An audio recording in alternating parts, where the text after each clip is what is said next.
Assalamualaikum warahmatullahi wabarakatuh. Saya Fauzan Winata Effendi dari kelas AB 1 semester 1 akan membawakan materi tentang Pancasila. Tugas 1 dan 2. Pembahasan materi. 1. Argumen tentang Pancasila. 2. Tantangan nasionalisme. Argumen tentang Pancasila. Argumen tentang dinamika Pancasila sebagai dasar pengembangan ilmu. Argumen tentang tantangan Pancasila sebagai dasar pengembangan ilmu.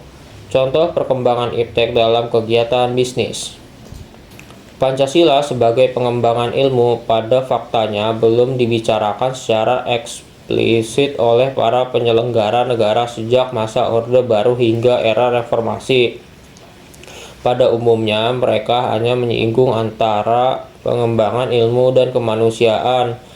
Kajian akan pentingnya Pancasila yang dijadikan dasar baru mendapat perhatian yang lebih dan eksplisit oleh kaum intelektual di beberapa perguruan tinggi, khususnya Universitas Gadjah Mada. Namun hingga sekarang belum ada upaya untuk mengaktualkan nilai-nilai Pancasila sebagai dasar pengembangan. Pentingnya Pancasila sebagai dasar pengembangan ilmu dapat ditelusuri ke dalam hal-hal sebagai berikut. Pluralitas nilai yang berkembang dalam kehidupan bangsa Indonesia dewasa ini seiring dengan kemajuan iptek menimbulkan perubahan dalam cara pandangan manusia tentang kehidupan. Hal ini membutuhkan renungan dan refleksi yang mendalam agar bangsa Indonesia tidak terjerumus ke dalam penentuan keputusan nilai yang tidak sesuai dengan kepribadian bangsa. Ada beberapa bentuk tantangan terhadap Pancasila sebagai dasar pengembangan iptek di Indonesia. 1. Kapitalisme yang sebagai menguasai perekonomian dunia termasuk Indonesia. Akibatnya, ruang bagi penerapan nilai Pancasila sebagai dasar pengembangan ilmu terbatas.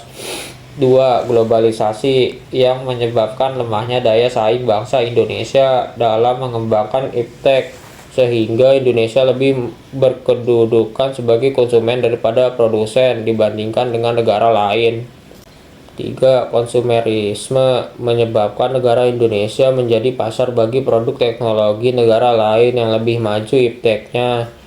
4. Pragmatisme berorientasi pada 3 ciri yaitu workability, satisfaction, dan result mewarnai perilaku kehidupan sebagian besar masyarakat Indonesia.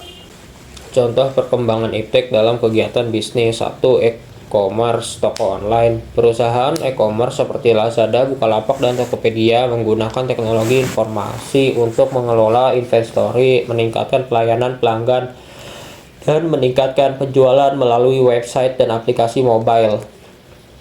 Keuntungan perusahaan keuangan seperti bank dan perusahaan asuransi adalah contoh bisnis yang menggunakan teknologi informasi secara luas.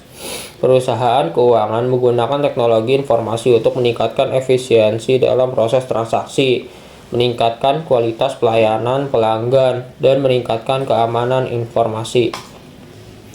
Teknologi informasi akan digunakan untuk membantu mengelola armada, meningkatkan pelayanan pelanggan, dan meningkatkan efisiensi dalam proses transaksi melalui aplikasi mobile. 4. Kesehatan. Pemanfaatan teknologi informasi dalam bisnis kesehatan sangat penting untuk meningkatkan efisiensi dan kualitas pelayanan. Salah satu contohnya adalah dengan menggunakan sistem IMR, Electronic Medical Record, yang memungkinkan dokter dan perawat untuk mengakses data pasien secara real-time sehingga dapat memberikan perawatan yang lebih baik dan cepat. 5. Pendidikan. Pendidikan adalah fondasi dari setiap orang. Tanpa adanya pendidikan yang baik, maka orang-orang tidak akan dapat menjalani kehidupannya dengan baik pula. Oleh karena itu, pendidikan yang dilakukan tidak boleh sampai ketinggalan zaman. Tantangan nasionalisme. Tantangan nasionalisme dalam dinamika global.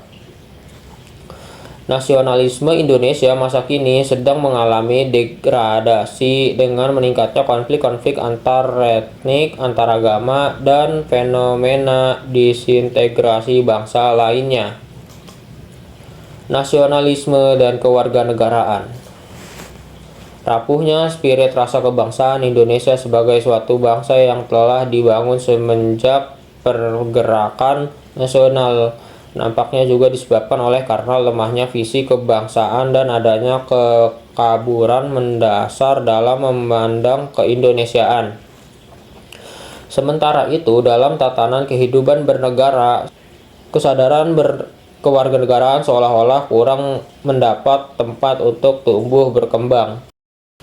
Pendapat mengenai wujud nasionalisme yang tepat di masa yang akan datang memiliki semangat jiwa muda yang dapat membangun NKRI yang mandiri, dapat mencontoh seperti karakter para pahlawan bangsa Indonesia dengan cara cinta tanah air dan rela berkorban bagi bangsa Indonesia, serta menjunjung tinggi nilai nasionalisme dan persaudaraan antar agama, ras, atau suku bagi semua bangsa Indonesia, agar tidak terjadi perpecahan atau perselisihan antar bangsa Indonesia. Kecintaan bangsa adalah harapan bagi masa depan bangsa. Dalam situasi yang senantiasa tumbuh dan berkembang di era globalisasi ini, menuntut peran aktif pemuda sebagai kekuatan moral, kontrol sosial, dan agen perubahan dalam segala aspek pembangunan nasional.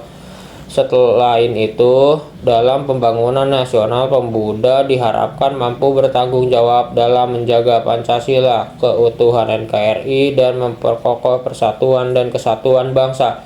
Dengan demikian, kesadaran pemuda akan kecintaan terhadap tanah air dan bangsanya semakin meningkat, di mana mahasiswa merupakan generasi kelas menengah yang selalu hadir dalam garda terdepan setiap perubahan penting dan mendasar di NKRI.